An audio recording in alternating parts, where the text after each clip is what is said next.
Hi, I am back for another reaction video to responsive advisors. Their Scrum lightning round, the top 10 best practices for Scrum teams. And what I'm going to try to do is provide a little bit of, how am I implementing any of these best practices currently right now in my homeschool, or and just share my 2 cents to what they're saying as well. So and as usual, I'm always trying to, yeah, yeah, I'm speeding them up. Now they already talking fast, but I'm speeding them up too. So let's go. In Scrum, we talk a lot about complex product development, and in complex product development, I wouldn't expect there's any repeatable things, but there are a few best practices we can employ when we're using Scrum, just things you just should do, and this should be consistent across all teams, or you might not see very great results using Scrum at all. So let's dive into some of those best practices. We're going to do this in rapid fire succession. We're only going to get about 20 seconds per item, and we've got 10 of them. So let's see if we can do this in 4 minutes or less. Here we go. Rapid fire. Daily Scrum. The word daily means something. Meet every day. Doesn't have to be for long. Matter of fact, it shouldn't be for long. It should be 15 minutes or less. Don't get stuck on problem solving. This should be a quick micro planning meeting. You should be leaving the daily Scrum knowing where you're at with the sprint goal, where everybody else is at and what they're doing. Break. Okay, we're gonna stop there. So I think that was Rob speaking. Actually, no, it wasn't. I think it was Jason speaking. So let me just speak a little bit about this. Okay, now the daily Scrum. Do it, right? Do it every day, every day. It doesn't matter if it's 15 minutes or less, but it should be not more than 15 minutes. And what's going to tend to make it longer? It's going to be something like he just mentioned, problem solving. Now I can attest to that. I have had a little experience with wanting to fix problems right then and there because they come up in the daily Scrum, even with my kids. Um, I've caught myself today, right? And I'm like, okay, we need to take this offline. So after the daily scrum, sometime during the day, we need to go back to this. I'm going to say this. I didn't get back to it. So that may mean I need to start including in the what am I trying to say? I'm up here trying to adjust this mic and talk at the same time, which is totally throwing me off. But I may need to figure out like where I'm gonna write that down, right? And then not lose it. I need to when I capture that in the daily scrum. But the purpose of the daily scrum is most definitely to see where you are. You know, are there any issues with keeping us on task with the sprint goal, right? And so here we go. Let's get into the next one here.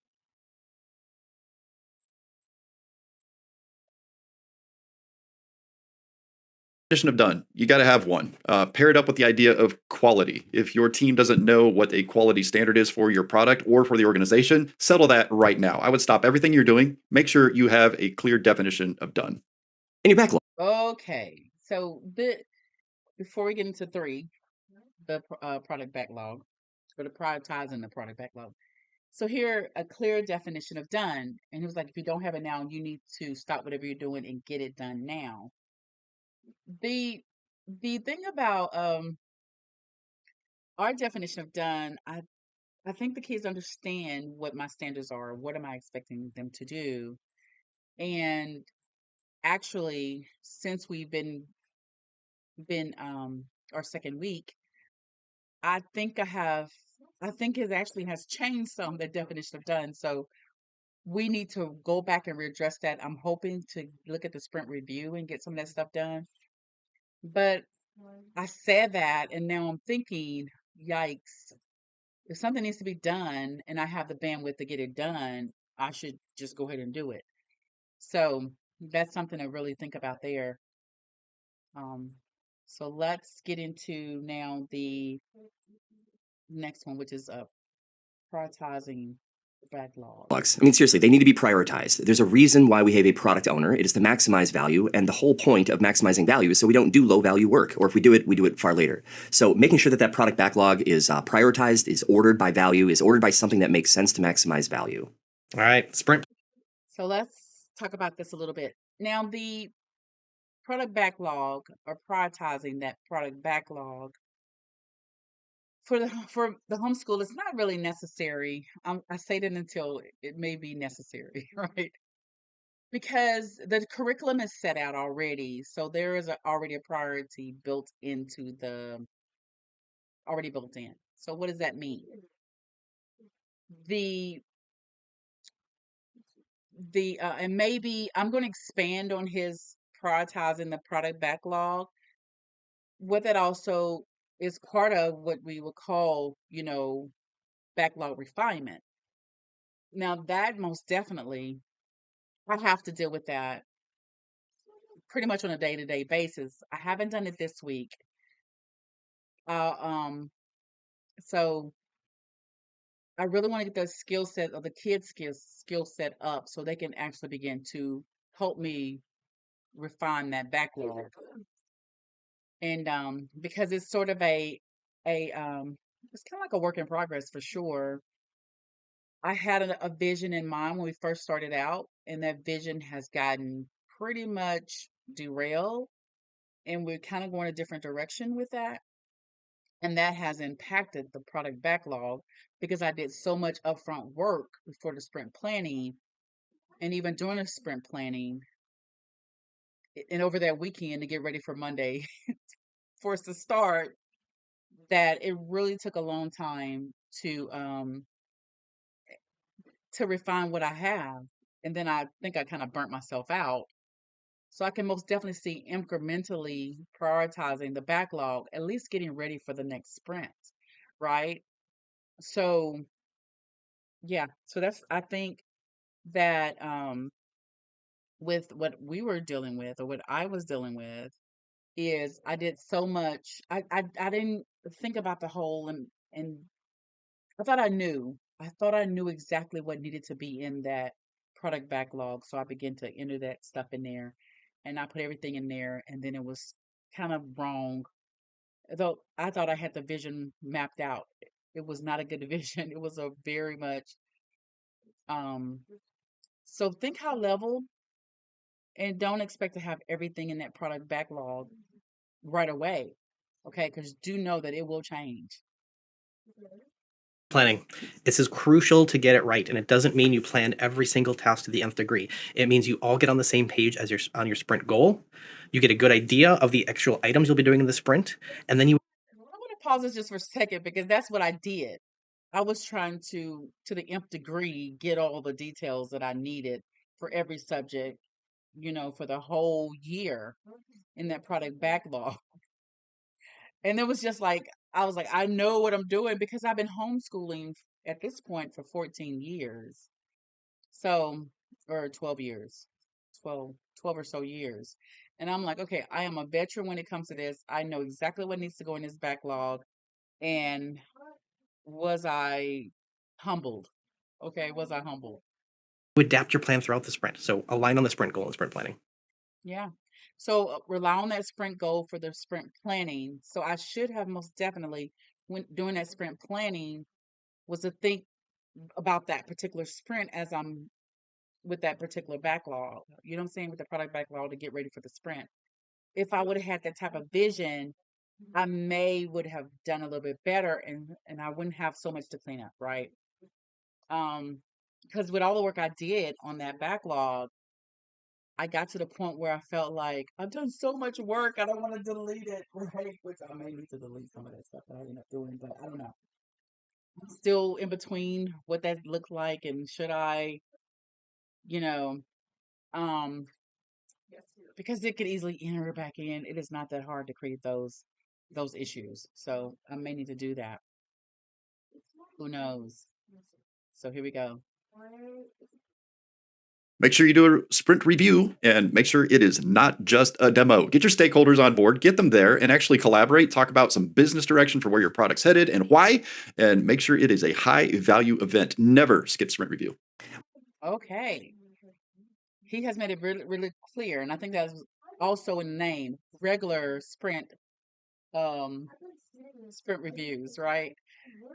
Yeah, don't skip them and make it more than just a demo. Because if it's just a demo, some of the customers or some of the key people that need to be there may not show up because they're like, oh, it's just a demo. I'm just gonna be sitting there looking, and they're gonna be, get them involved. I, I'm thinking I can envision, okay, and I think I probably read this somewhere. You have like stations set up and let them get on there and play with it. Have a developer there to help explain something, interact, get some feedback, write it down, see if it's going to impact the product backlog or the next sprint. Prior to, priorities may change or something like that. So yeah, I can see why it's very, very important for that sprint review. Because it is the last, it's the last chance, at least for that sprint, in making sure going forward, are we still on vision, right? Are we still on vision going forward? And and over time, you're hoping that trust is going to be built, and they'll be more open, and they'll be excited about coming to those sprint reviews because they know they're going to really get their hands dirty. They're really going to get involved and get and provide feedback and that kind of thing. So I think it's really, really a good idea for sure. Well, that brings us to sprint retrospectives. So there's a common misconception somehow that product owners shouldn't come to retrospectives. It's a lie. Whatever you read on the internet, look at it with some scrutiny glasses, but your product owner is part of the Scrum team, and the entire Scrum team needs to attend your sprint retrospective to make sure that you are collectively improving the way you work over time. Wow. So now I'm trying to act like this is the first time I heard this because I've already watched this video already, but when I did hear them say it the first time, I was pretty shocked because this is the first time I had heard that the product owner should be there. Everything I've seen, read, you know, listened to, they always are just talking about it's for the developers. The developers are doing the work. Because the sprint review is centered more around or with the customer focus and of what the product is. And then you have the sprint retrospective, which is more about the Scrum team and how the team works together. They themselves, to kind of think about them, their processes, their tools, those kind of things, to try to work through those things. Like for instance, retrospective may be something where somebody will say, man, this daily scrum, the time, is it possible? Can we do it 15 minutes earlier?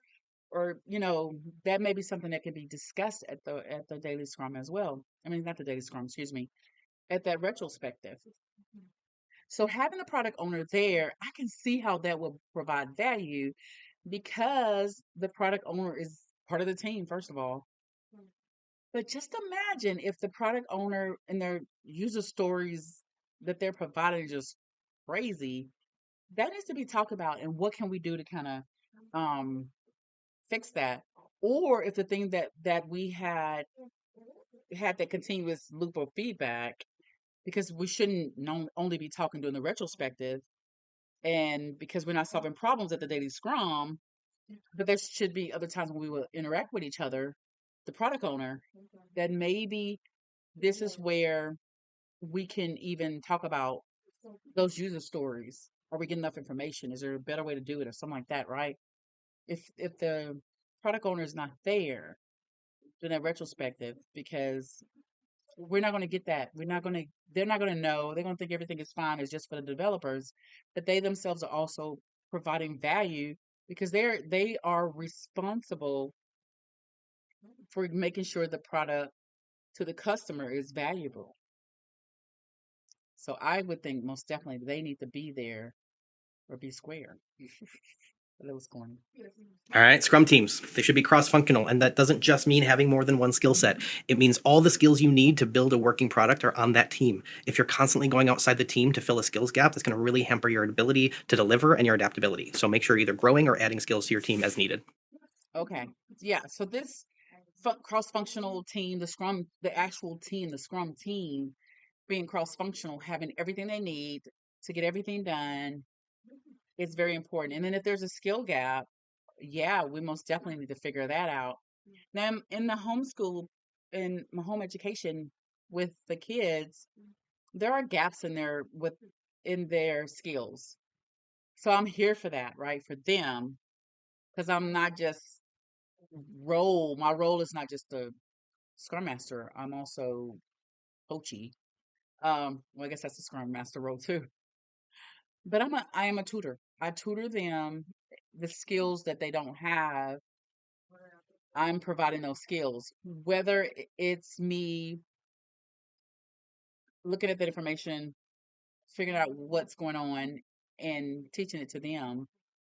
Sometimes that means, okay, I may have to do a little research myself to get it done, and also trying to equip them to know how to research those things for themselves as well. So yeah, and it could be for them it would be an impediment, right? For me, I can help address those, of course, and sometimes that means I have to teach. Most stuff I have to teach. I'm assuming, and I've seen Scrum Masters talk about having to do things. It depends on the team. You're there to serve the team, so sometimes that means you're going to be doing things that may not necessarily be part of Scrum or not normally considered being part of Scrum. Get feedback on your work ASAP. That looks like incremental delivery in some form or another. If you're not getting feedback, you are jeopardizing the value of your product and your ability to do the right thing in the future. So don't wait for sprint review. If you can get feedback sooner, get something out. All right. And Yeah. So I think this, I think if I recall correctly, I have a friend who is on a Scrum team, and she was mentioning to me how they do have, they are during the sprint, they have their tasks that they're creating or these increments that are, even though they're not releasing that, it's not going to be released to production, but they are releasing um, for testing or whatever. Not even for testing; it's probably been tested too. It is releasable. Let's use that language, right? It's releasable, and but are they getting feedback about those things that are releasable, even though they're not going to be released this quarter or this month or anything like that? But are they getting enough feedback about those deliverables on a continual basis that is going to provide good feedback that they're on the right track? in terms of communication, we need a high degree of transparency. If we all don't know what's going on, we're going to have different interpretations of results. We should know why we're doing what we're doing collectively. We should know what we're doing collectively. We should know how we're going to do it collectively. And the stakeholders should see the results of our work through a transparent done increment. So transparency throughout, absolutely a best practice. Okay, transparency throughout is most definitely a best practice. Now, when I think about transparency, especially when he mentioned transparent communication, so there is a place where information is where it is, so I'll know, right? The product goal, the definition of done, it is communicated in a way where it's not just in my notes. I have my own interpretation of what that is, but that we collectively have this. It is written in a way that we all understand. It puts us all on the same page um, for all that, right? And then if there is any questions, that those can be addressed as well. All right, number 10, continuous improvement. An agile team, a successful Scrum team, has a relentless approach to continuous improvement, always looking at what can be better. The retrospective helps with this, but it's not the only time. Anytime we find a problem, we should be willing to think through how can this be made better and try to experiment with ways to improve. Guys, I think we did it. 10 top Scrum best practices for Scrum teams. Rapid fire. Yeah, I think they did it as well, right? Yeah, I agree. Good job, guys. I really appreciate their videos. I just found them like a month ago, maybe even less than a month ago.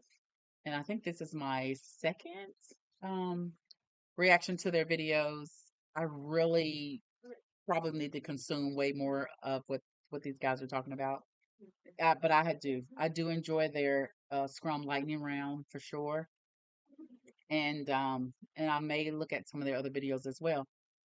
So just to kind of end this out here, And please go watch their video for sure. Even though we did watch it here together, but look at it and because first of all, it was sped them up for sure. And some of this information you need to hear more than once for sure.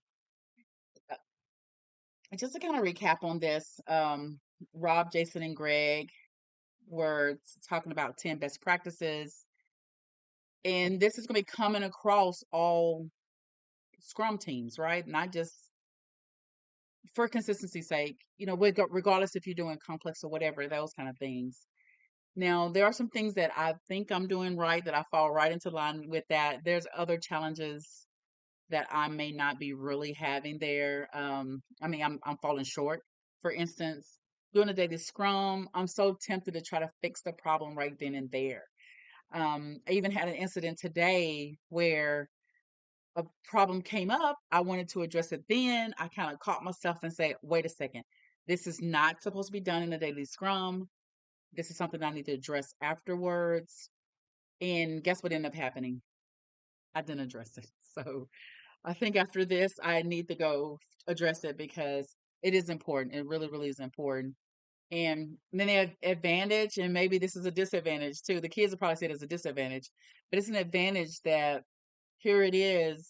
School has been over, I don't know, 3 or 4 hours, but I'm ready to go talk to him, to one of my students, and say to them, we need to hash this out right now. Okay. We need to come to a conclusion because Monday is coming and I don't want to have to deal with that because it will impact me back, refining the backlog. It's going to affect me refining the backlog today. So here we are. Yeah, I hope this is helpful. It's been helpful for me because that's why I do these videos anyway, guys. Really trying to work through some things myself.